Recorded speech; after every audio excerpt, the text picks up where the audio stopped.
दिवस मावळायला सुरुवातच होते आणि समर्थला ट्युशनवरून घेऊन आले. त्यानंतर त्याला नाश्ता करायचा होता. तर नाश्त्यामध्ये चला म्हणलं, सकाळी तर आपण इडली बनवली होती. त्यांना विचारलं की आता दुपारी काय बनवू, तर डोसा पाहिजे होता.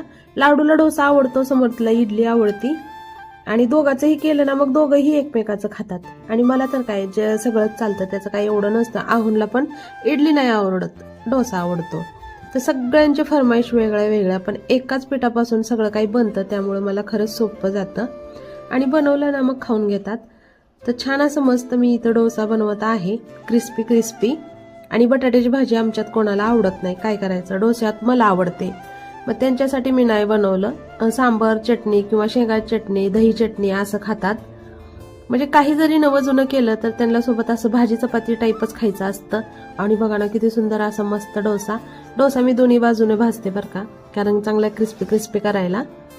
आपणाला काय कुणाला द्यायचं नसते, घरीच खायचं असते, जसं पाहिजे, मनाला जसं आवडतं, स्वतःला जसं आवडतं त्याच पद्धतीने. हे बघा, दोघांसाठी 2 छान असे डोसे बनवून घेतले आणि त्यानंतर मग ताट वाढून घेतलं, त्यांनाही दिला आणि मी सुद्धा. तुम्ही सुद्धा या.